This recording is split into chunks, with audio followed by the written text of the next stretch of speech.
saber que o Senhor está se revelando, se manifestando em nosso meio. Nós somos gratos ao Senhor por isso. Obrigado, Jesus, porque o Senhor é bom e a tua misericórdia dura para sempre. Jesus, nós te pedimos, Pai, pela intercessão do teu Espírito Santo, fala com essa igreja, Senhor.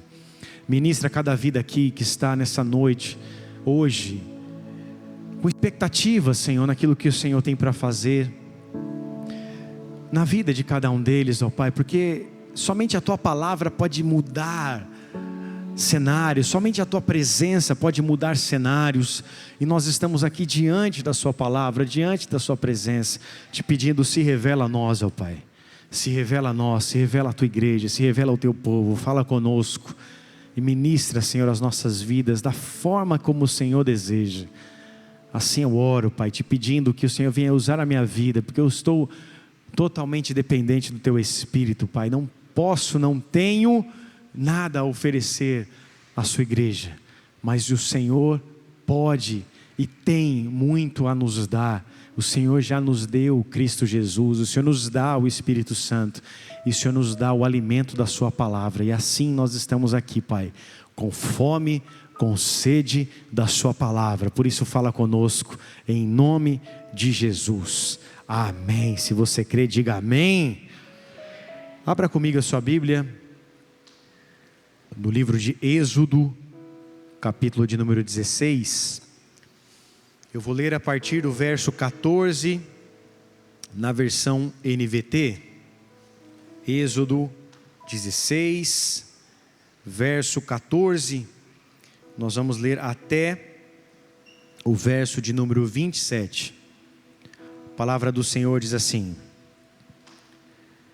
quando o orvalho se evaporou, havia sobre o chão uma camada de flocos finos como geada. Quando os israelitas viram aquilo, perguntaram uns aos outros: o que é isso? Pois não faziam ideia do que era.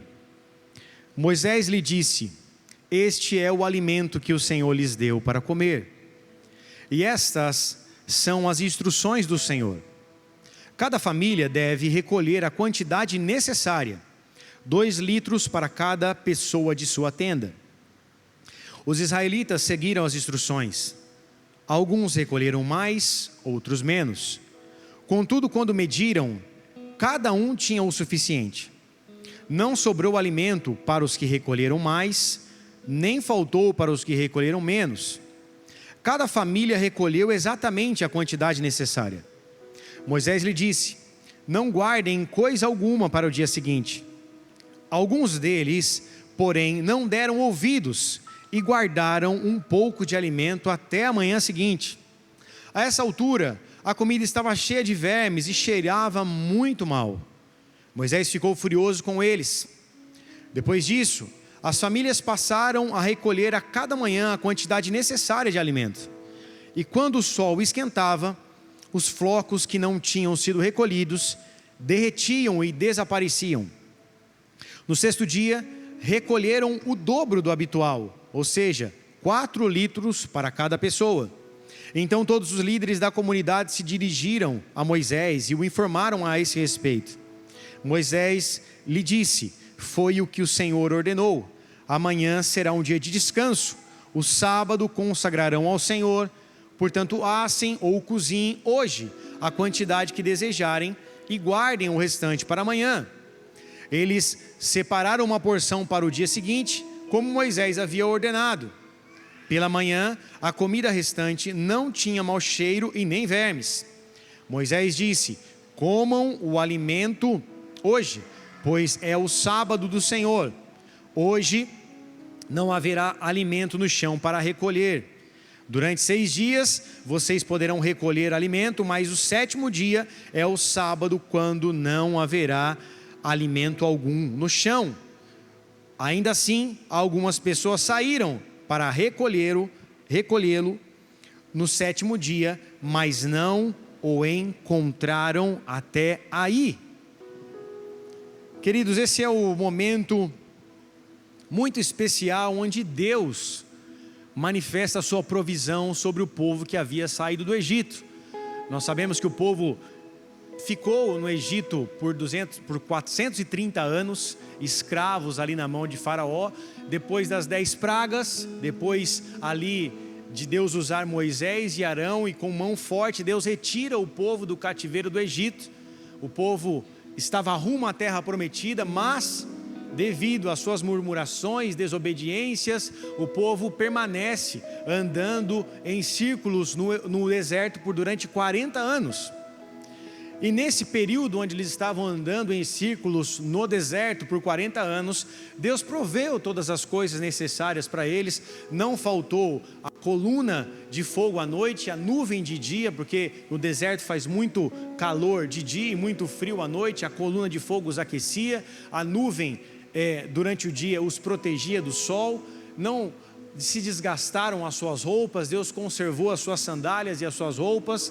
O povo teve vontade de comer carne, Deus mandou as codornizes do céu, e Deus mandou o maná, esses flocos que desceram ali sobre o céu, como a Bíblia nos diz, que na manhãzinha, todos os dias de manhã, apareciam esse maná, que tinha a forma como uma pequena semente de coentro. Dá para colocar aí na tela para a gente ver, por favor? A sementinha de coentro. Nós vamos chegar no texto que diz o que era ali, a forma que era o maná. Então, o maná, ele parecia uma semente de coentro. Daqui a pouco as meninas vão conseguir colocar ali. Era uma sementinha bem pequenininha, e a Bíblia fala que a cor dela era branca. Então a sementinha de coentro, aí ó, sementinha de coentro. Então o maná era parecido com a semente de coentro, só que branquinha. E ele tinha gosto de massa folhada de mel, ou seja, gosto, sabor de mel. Aí que a gente aprende a cantar a música, tem sabor de mel, tem sabor de mel, né? Então tinha gosto de mel, massa folhada de mel, e tinha essa forma de semente de coentro. Eles tinham que pegar a porção necessária, como a Bíblia diz na versão NVT, 2 litros para cada pessoa da família. Então, se tivesse ali a quantidade de familiares, ele tinha que pegar 2 litros para cada pessoa da sua família. O que a Bíblia nos diz? Que quem tinha mais filhos, mais pessoas, pegava mais, quem tinha menos, pegava menos, e não faltou nada para ninguém. Ou seja, o maná foi a provisão de Deus que descia dos céus para que o povo pudesse se alimentar. Obviamente que o contexto de Deus enviar o maná foi o contexto da murmuração, e é o pouco que eu quero discorrer com vocês hoje. Porque Deus, ele não responde às nossas murmurações, Deus responde à nossa fé. E por isso eu e você fomos chamados para andar por fé. Agora, voltando para a palavra murmuração, começa a se colocar no lugar de Moisés e Arão. Segundo um historiador muito conceituado, chamado Flávio Joséfo, existiam mais de 600 mil homens com idade para ir para a guerra que saíram do Egito. Segundo os historiadores, segundo Flávio Joséfo, existiam por volta de 2 a 3 milhões de pessoas que tinham sido libertas do Egito e que estavam peregrinando no deserto. Imagine 3 milhões de pessoas reclamando que estavam com fome. O seu filho, quando começa a reclamar muito que está com fome, que quer dormir, ou dá sinais que quer dormir, ou chora muito, a cabeça da gente já fica desse tamanho, não é verdade? Quem é pai e mãe sabe, né? Às vezes a gente fica estressado porque o filho não deixa a gente conversar, quer tudo na hora dele, né? Às vezes chora, faz birra, faz mãe, enfim, está com fome, com sede, com sono, às vezes está com tudo ao mesmo tempo.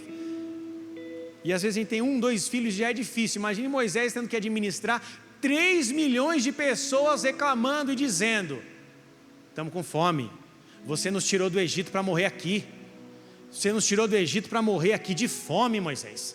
Moisés, a gente está aqui e você nem para prover nada, por que você nos tirou de lá? Era melhor a gente ter ficado lá. Olha o que a Bíblia diz no verso 1, do 1 ao 3, do mesmo Êxodo 16. A Bíblia fala assim: a comunidade de Israel partiu de Elim e chegou ao deserto de Sim, entre Elim e o Monte Sinai, no 15º dia do 2º mês, após a saída do Egito. Repita comigo assim: 15º dia do 2º mês. Vamos lá? Também ali, toda a comunidade de Israel se queixou de Moisés e Arão. Se ao menos o Senhor tivesse nos matado no Egito, lamentavam-se. Lá nós nos sentávamos em volta das panelas cheias de carne e comíamos pão à vontade, mas agora vocês nos trouxeram a este deserto para nos matar de fome. Amados, primeiramente eles comiam os restos da comida do faraó do Egito. Eles comiam restos de comida ali cozidas ou preparadas com água barrenta do rio Nilo. Só que a mentalidade do deserto estava na vida desses homens e dessas mulheres, 3 milhões de pessoas, e eles reclamavam com saudade do deserto, com saudade do Egito, ou melhor, estavam no deserto, mas com saudade do Egito. Ai, que saudade de sentar e comer a comida do Egito. Lá nós sentávamos em volta da panela e comíamos pão à vontade. Eles comiam o resto das comidas. E eles tinham essa mentalidade do Egito, essa saudade do seu passado. Então imagine o contexto para Moisés, as pessoas reclamando de Moisés, reclamando que estavam com fome e reclamando que Deus havia trazido eles para morrer ali de fome naquele lugar. Então imagine o nível de paciência que Deus tem com o seu povo, assim como tem com as nossas vidas.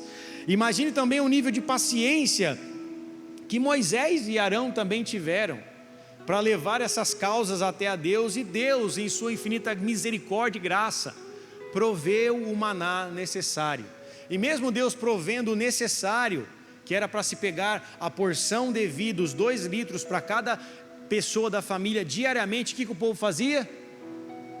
Ia lá e queria pegar mais. Deus disse, era para pegar de domingo a sexta, a semana começa no domingo, de domingo a sexta 6 dias, no 7º dia, que é o sábado, era para descansar. Na sexta-feira ia ter porção dobrada, ou seja, ia ser 4 litros por cada pessoa da família, e o povo ainda assim ia no sábado para tentar ali ter mais uma porçãozinha desse maná que não descia do céu no sábado. Ou seja, sempre o povo estava insatisfeito, porque a murmuração, que é igual à insatisfação, ela, quando está operando dentro do nosso coração, não tem bênção que mude isso, não tem provisão que mude isso, porque é uma característica do coração, e só existe uma pessoa que pode mudar o coração, que é Jesus Cristo, amém ou não? Somente o Senhor pode mudar e transformar corações, transformar vidas. Porque a murmuração é uma condição do coração. Você já conversou com alguém murmurento ou murmurador? É terrível, parece que até suga nossas energias. Você está conversando com a pessoa e de repente a pessoa só começa a falar: meu Deus, eu estou passando por isso, estou passando por aquilo, está difícil, está difícil, está difícil. Só que a grande verdade é que todos nós temos dificuldade, sim ou não? Uns têm mais, outros têm menos. Uns têm dificuldades maiores, outros dificuldades menores. Outros estão passando por temporadas de bonança, outros estão passando por temporadas de escassez, mas a nossa murmuração ou insatisfação não tem poder de mover os céus. A nossa fé sim, a nossa obediência sim. Agora, se nós olharmos para a vida desse povo que morreu no deserto, que não entrou na terra prometida e que passou 40 anos reclamando, 40 anos se voltando contra Deus, 40 anos querendo apedrejar Moisés e matar Moisés, 40 anos vendo sinais, prodígios e maravilhas. Por 40 anos eles foram alimentados com o maná. 40 anos, as suas roupas não se desgastaram. 40 anos eles não foram consumidos pelo sol. 40 anos não foram consumidos pelo frio. Mas mesmo assim nada estava bom. Porque a murmuração, quando está dentro do nosso coração, quando essa insatisfação ela toma uma proporção muito grande no nosso coração, não tem nada que aconteça que faça a pessoa ficar bem, não tem nada que aconteça para a pessoa olhar e ver Deus na sua vida, ou ver as pessoas que Deus usa para abençoar a tua vida.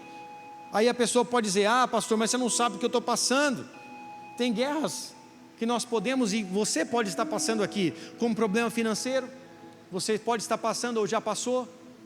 Filho doente, eu estou aqui pregando, meu filho está com febre, a pastora está lá em casa, sai de casa, está com mais de quase 39 de febre, 30 e poucos de febre, e dor de garganta. Você também pode estar com alguma doença, você também pode estar enfrentando alguma coisa do tipo. Injustiçado no trabalho. Quem nunca foi injustiçado no trabalho? De fazer e chegar na hora do aumento, o outro ser recompensado.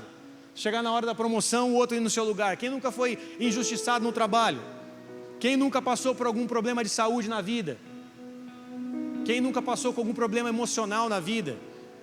Solidão, algum tipo de depressão, alguma ansiedade? Quem nunca enfrentou nenhum tipo de problema como esse? A maior parte de nós já enfrentamos, em níveis diferentes, mas já enfrentamos. Uns querem engravidar.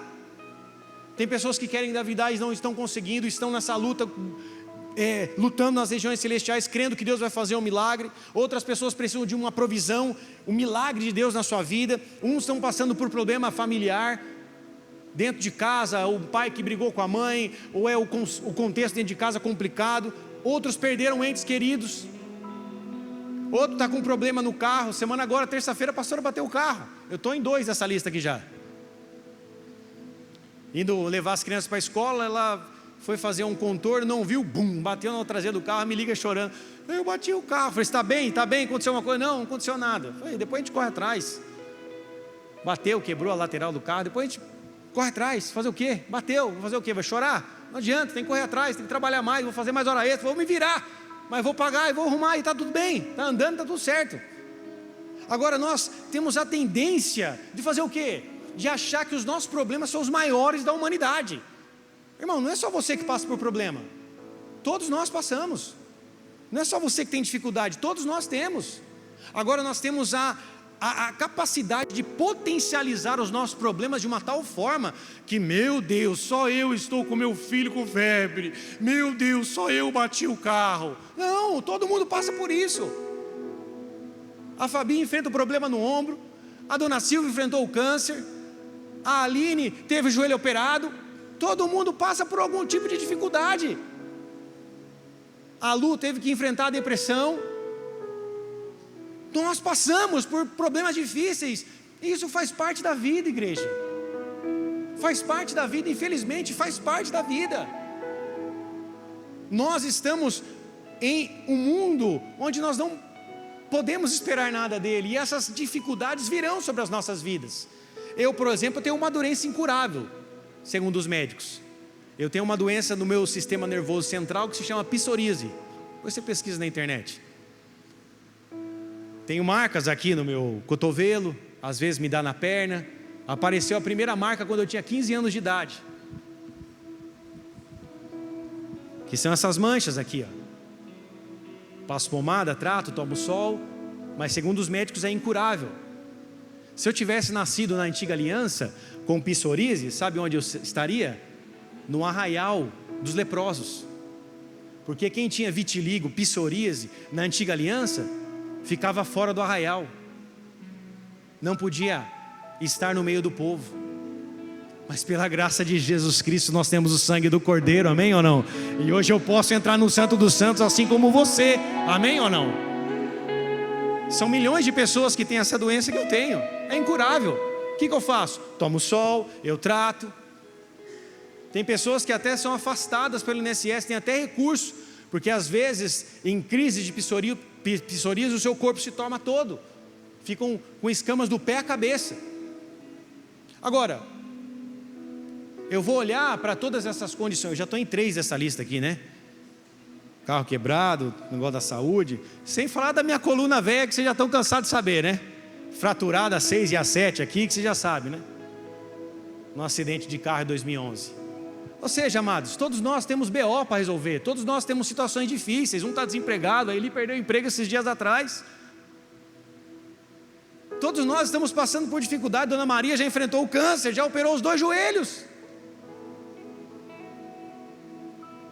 Qual é a nossa murmuração que nós vamos apresentar diante de Deus para não buscá-lo?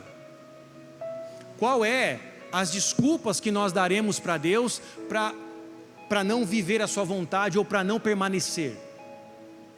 Porque a gente pode pegar algum item dessa lista, e pode ser que tenha muitos outros mais, e você pode pegar algum item dessa lista e achar que é isso que vai te bloquear, que é isso que vai te parar, que é isso que vai fazer você viver debaixo dessa condenação. Amados, você não está debaixo de condenação nenhuma, você não está debaixo de condição nenhuma, você está debaixo do sangue do Cordeiro Santo de Israel. O nome dele é Jesus Cristo, amém ou não?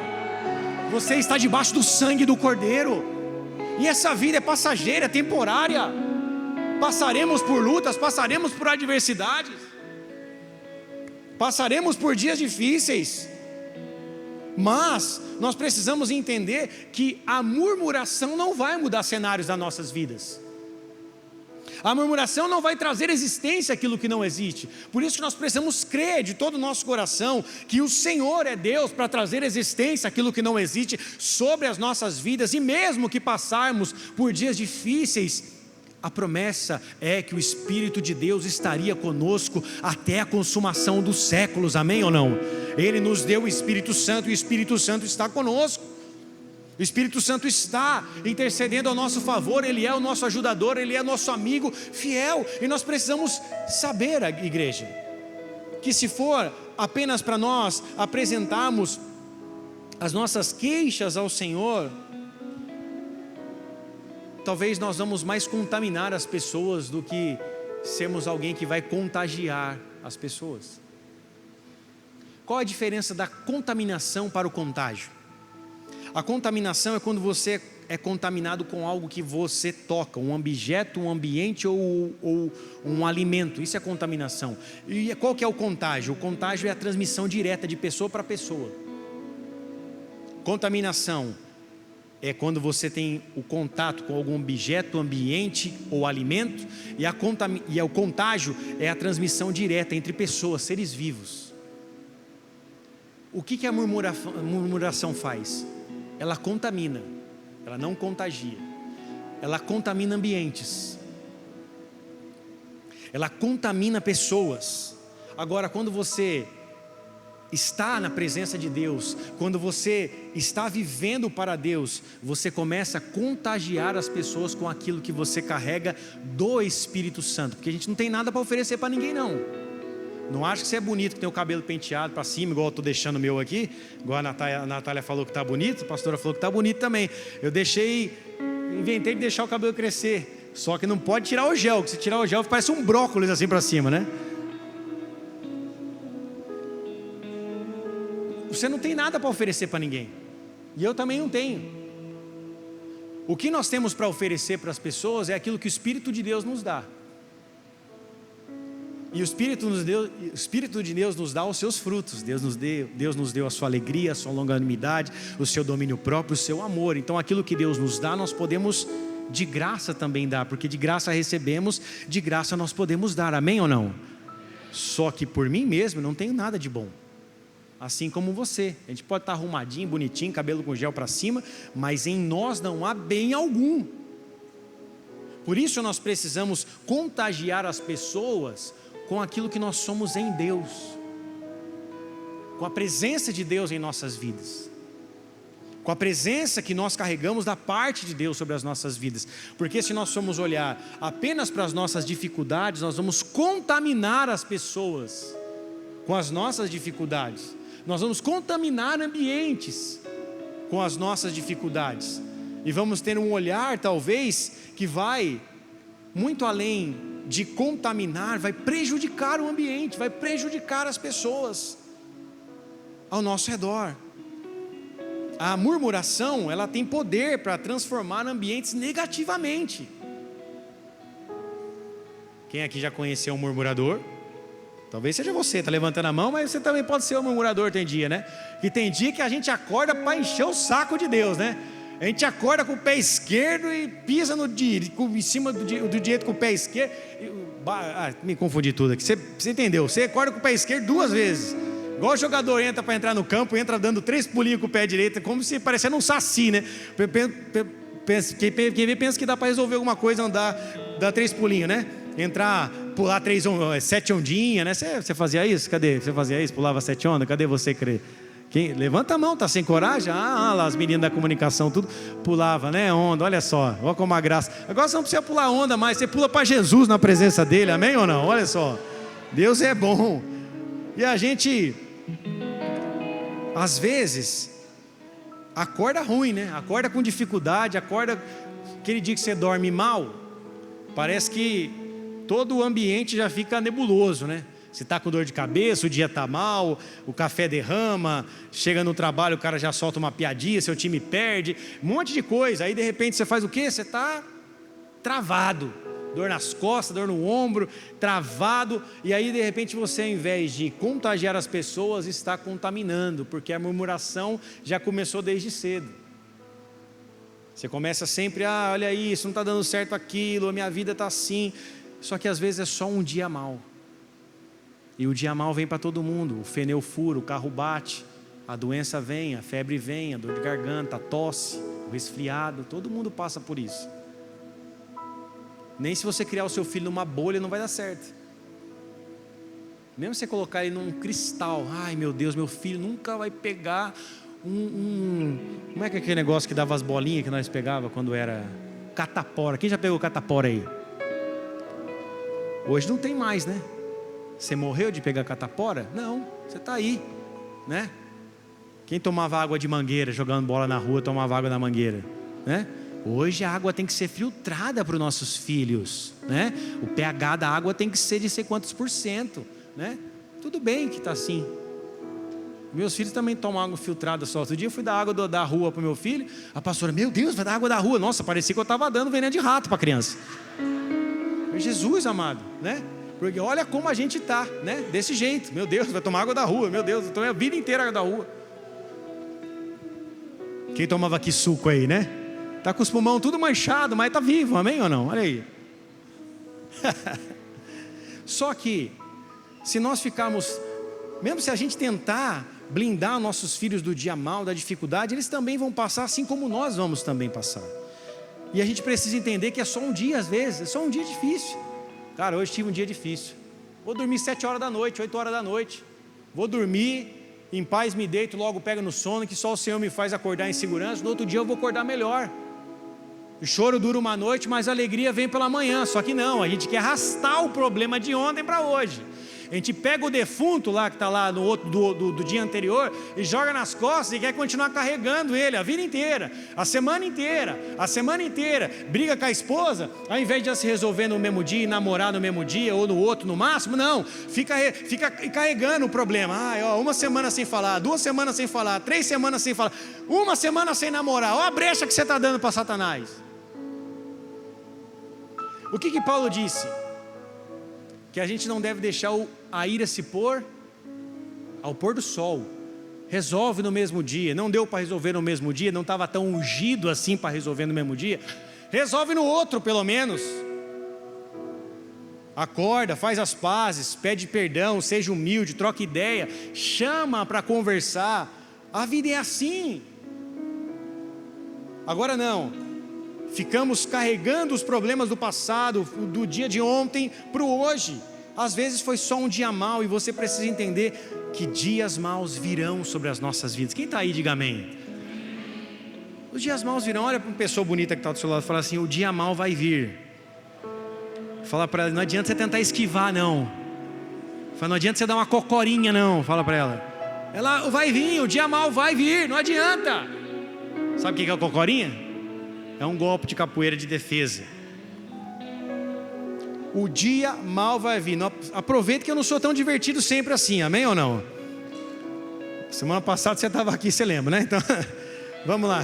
Glória a Deus você está aqui, né? Glória a Deus você veio. Eu vi que teve gente que chegou mais cedo hoje, né? Outros nem vieram, mas eu tenho uns que chegaram mais cedo hoje. Glória a Deus por isso. Vamos para cima, amém, igreja? Eu amo vocês, mas às vezes tem que ser um pouquinho mais duro. O que nós aprendemos para a gente partir para o final aqui? Pensei que ia ter um A aqui, não teve, né, cara? Eu falei, vou partir para o final. Não teve um, cara, velho. Amém. O que é que nós precisamos aprender? O maná, ele é para hoje. Agora vamos entrar agora na profundidade desse texto, da representação do maná do deserto. Nós sabemos que o maná foi o alimento necessário para o povo durante os 40 anos no deserto. Só que o maná, nós precisamos entender, amados, que não é só algo físico que nós precisamos para nossas vidas. Nós precisamos do pão que desceu dos céus, e o nome é Jesus Cristo. Olha o que a Bíblia vai dizer. Vamos mergulhar nesse texto aqui. João capítulo 6, verso 26. João 6, 26. Mesma versão NVT. Olha que profundo esse texto.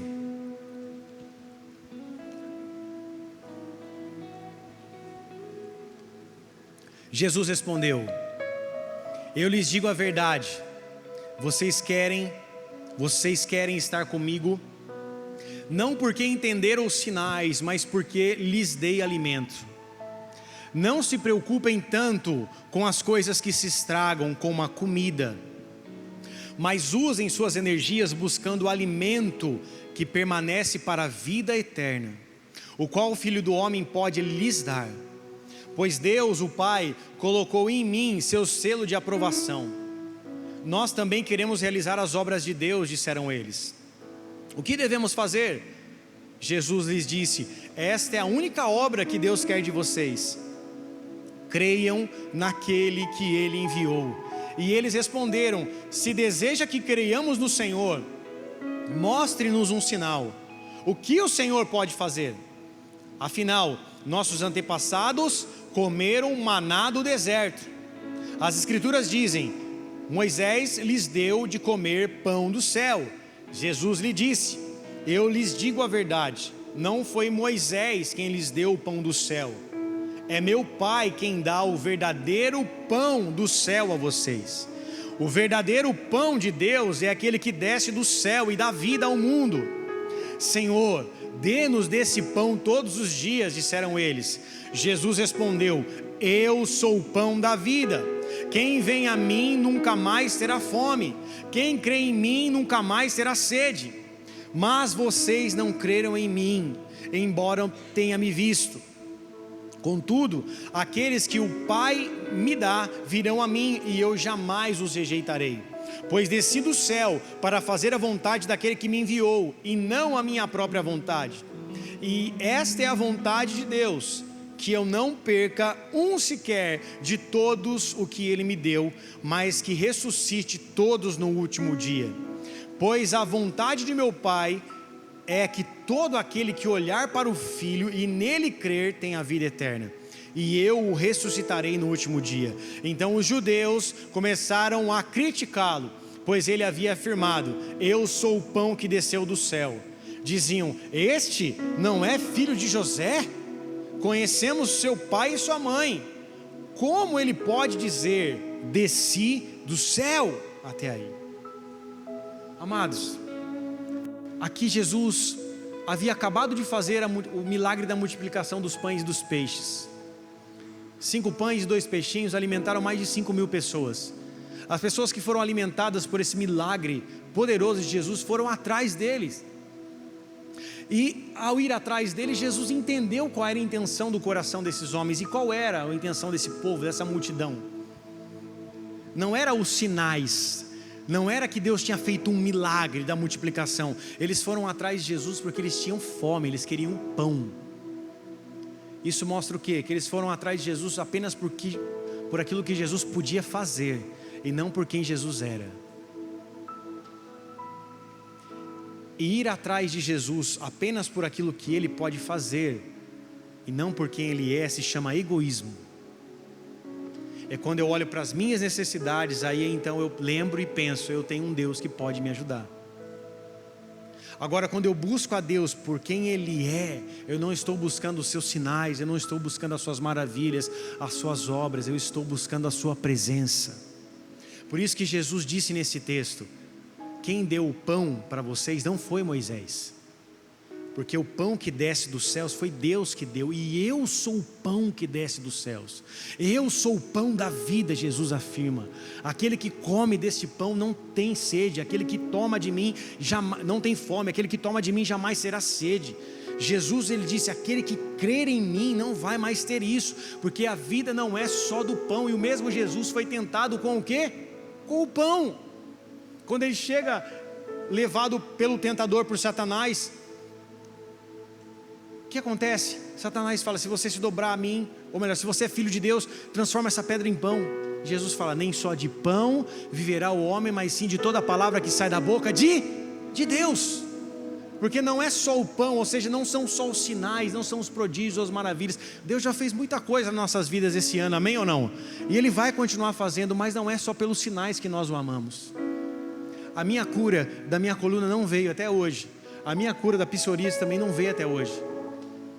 E se ela não vier, está tudo bem, porque Deus, Ele continua sendo Deus e o meu Senhor.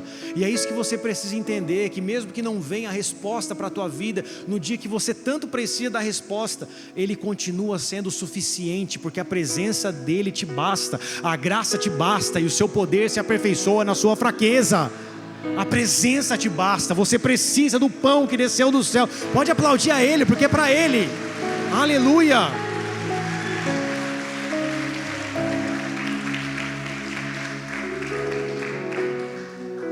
E Jesus afirmando: se eu sou o pão que desceu, eu sou o pão que desceu dos céus, vocês precisam desse alimento. Olha o que ele diz no verso 58 do mesmo João 6, ele fala assim no verso 58: eu sou o verdadeiro pão que desceu do céu.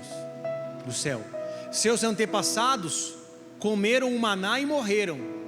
Quem comer este pão não morrerá, mas viverá para sempre. Amém ou não? O povo experimentou do maná, mas do que adiantou? Morreram murmurando, morreram no deserto, não entraram na terra prometida. Do que adianta a gente ver sinais, prodígios e maravilhas se a gente não entrar no céu? Do que adianta a gente poder viver tudo isso, mas se não fizer sentido lá na frente, como Jesus mesmo disse? Uns vão não serão reconhecidos no céu. Mas eu expulsei demônios, mas eu curei enfermos, mas eu fiz isso e eu fiz aquilo. Jesus dirá para esses: aparta-te de mim, porque eu não vos conheço. Amados, para nós sermos conhecidos no céu, não é pelas coisas que nós temos, não é pela roupa que nós possuímos, não é pelo carro que nós andamos, não é pelo prédio que nós temos, pelas casas que nós temos, pelos recursos que nós temos no banco. Para nós sermos conhecidos no céu, nós precisamos ter fé no Filho de Deus, e o nome dele é Jesus Cristo. É uma coisa que Ele espera, que nós creiamos nele e coloquemos a nossa vida diante do seu altar, diante da sua presença. Nós não queremos apenas aquilo que Ele pode fazer, nós queremos Ele, nós queremos a presença dEle. Por isso, o maná, ele tinha que ser diário. Da mesma forma que o pão que desceu do céu, Jesus, Ele precisa vir sobre as nossas vidas diariamente. Ele está à porta, Ele está disponível, só que nós precisamos buscá-lo, nós precisamos amar a sua presença, nós precisamos colocar a sua presença como prioridade, a sua palavra como prioridade. A sua palavra é o nosso alimento, a sua palavra nos alimentará, e a sua presença tocará a nossa alma, a nossa vida, mudará aquilo que nós precisamos ser mudados aqui dentro. É só a presença de Deus que pode trazer transformação sobre a tua vida, amém, igreja? Por isso que nos dias mais difíceis que você enfrenta, mais complicados, a primeira coisa que vem sobre a tua vida é: eu não vou para a igreja hoje não, eu vou descansar. Nós batemos o carro terça-feira, foi uma correria para tentar achar alguém para ajeitar a porta, porque a porta não abria. Eu falei: como é que eu vou para São Paulo na sede, a porta nem abre? Eu vou descer pelo carro, pelo banco do passageiro, não vou. Aí veio um pensamento para mim: eu não vou. Eu fiquei pensando: cara, se tem alguma coisa falando para eu não ir, é porque então eu devo ir. Porque toda vez acontece isso na minha vida. Se tem alguma coisa que eu preciso fazer, a primeira coisa que vem: estou cansado, a minha dor nas costas aumenta, hoje foi um dia difícil de trabalho, eu não vou. Só que é aí que você tem que ir, irmão. É aí que você tem que dar o passo de fé. Quando você realmente não tem condição. É quando a porta do carro não abre. É quando o carro abateu mesmo. É quando você está com dificuldade. É nesse momento que você chega com condição nenhuma. Você fala: Senhor, eu não tenho condição nenhuma. É aí que a glória de Deus te abraça. É aí que a presença do Espírito de Deus se envolve. É aí que Deus começa a mover algo sobrenatural sobre a tua vida. É nessa hora que Deus te chacoalha e fala: tudo o que eu preciso está aqui. E o que eu preciso é a presença dEle. E nesse lugar você é chacoalhado. E é isso que a gente precisa. É da presença dEle. Porque enquanto a gente está só com as nossas murmurações, apresentando os nossos problemas diante de Deus, a gente está pensando em nós. A gente está olhando para nós. A gente está olhando só para nós. O meu problema, a minha dificuldade, o meu isso, o meu aquilo. Agora quando a gente olha para a cruz, irmão, as coisas começam a ser mudadas. Quando nós olhamos para Ele, nós falamos assim: tudo ao meu redor está com dificuldade, mas Ele é suficiente. mas Ele é suficiente. E se Ele é suficiente, Ele vai prover sobre a minha vida. Se Ele é suficiente, eu vou me alimentar do que eu preciso. Você é corpo, você é alma e você é espírito. Se você comer pão o dia inteiro, não vai saciar a tua fome, mas não vai saciar o teu espírito. E para saciar o espírito é só a glória de Deus, é só a presença de Deus. Você tem dentro de você uma necessidade pela glória, pela presença de Deus. Assim como a corça anseia pelas águas, nós também temos sede de Deus. Nós temos sede, você precisa entender isso. Você e eu temos uma necessidade do Senhor. Eu às vezes, amados, eu vou fazer a palavra, eu entro no meu quarto, lá da janela do quarto que eu faço a palavra, dá para ver a igreja aqui. Obviamente que não dá para ver a igreja perfeitamente, mas dá para ver a direção da igreja. Eu vejo esse prédio aqui na janela do meu quarto, vejo a Lojas King aqui na avenida, e eu estou fazendo a palavra, às vezes eu estou orando aqui pela igreja, com as mãos apontadas aqui para a igreja, e orando pela cidade, orando pela igreja, orando pelo culto. Mas eu entendi que eu preciso, primeiramente, é da presença. Então eu me tranco naquele quarto ali, e quantas vezes os meus filhos me viram chorando ali, quantas vezes me viram dobrados, quebrantados, porque eu entendi que eu não consigo ficar de pé sem Ele. Eu já tenho BO demais, cara. Eu tenho dor nas costas, eu tenho dor a isso, eu tenho dor aquilo, Não é fácil você cuidar de uma igreja, ainda mais ser bivocacional, você trabalhar e cuidar de igreja. Não é fácil. Tem pessoas que se agradam, tem pessoas que você não consegue atender. Mas eu entendi que se eu olhar só para as coisas, só para as situações, eu não vou conseguir permanecer de pé. E para permanecer de pé, e para ter uma jornada duradoura, eu coloquei no meu coração, e eu falei para o pastor, eu não quero chegar no final da minha vida como um pastor frustrado, não. Como um pastor que chega com 70, 80 anos e fala, nossa, foi tão difícil o meu ministério, se eu pudesse eu faria diferente. Ou quantos pastores que estão abandonando o ministério para seguir as suas vidas aí, fazer as suas próprias vontades. Eu não quero chegar assim, não. Eu quero chegar no final da minha jornada e olhar para trás e saber que cada suor, cada lágrima, cada joelho dobrado, cada oração, cada vez que eu subi nesse altar cansado, com dor, valeu a pena, porque uma vida vale mais do que o mundo inteiro. Valeu a pena porque eu fiz para o Senhor, e a minha recompensa será no céu, não será nessa terra. Então você precisa entender, igreja, que a porção da presença é aquilo que vai te alimentar, vai te sustentar. Nós precisamos estar expostos à sua palavra, estarmos expostos à sua glória, e buscarmos, darmos um passo de fé e falarmos, Senhor, eu preciso de Ti, eu tenho sede da Tua presença, eu preciso da Tua glória. Vem, Jesus, toca-me, como muito tempo eu não sinto, como muito tempo eu não sou tocado, muda a minha vida, muda a minha história. Aí você começa a mudar as suas palavras diante de Deus. Você não está mais apresentando as suas murmurações, mas você está apresentando o seu anseio por Deus. Aí a chave da tua vida começa a mudar. Aí as coisas na sua vida começam a mudar. Enquanto você não entender que não é amigo que vai te sustentar, porque quando eu perdi a minha mãe, não teve amigo que me sustentou, não. Amigo foi bom para me abraçar e chorar comigo, eles são importantes. Só que foi a presença de Deus que me curou. Quando vem uma pancada muito dura sobre a tua vida, e quem já passou por isso sabe, e principalmente as pancadas que você não espera, porque eu fui visitar minha mãe no quarto de hospital, o enfermeiro, totalmente despreparado, falou assim, a sua mãe morreu. Foi assim que eu recebi a notícia. Quem já passou por essas pancadas sabe do que eu estou dizendo. Você perde o chão, você perde a fome, você perde o sono, você é completamente desestabilizado. O que te sobra? A presença, igreja. O que te sobra é o mais importante. Só que às vezes é nessa hora que você entende que sem Ele você não vai conseguir sair do lugar onde você está. E aí você se expõe à glória dEle. Eu entrava no meu quarto, morava num apartamento na cidade de Salvador, eu entrava no meu quarto e só chorava, colocava um louvor e só chorava. E a única coisa que eu pedia era, Deus me cura, Deus me restaura, Deus me preenche.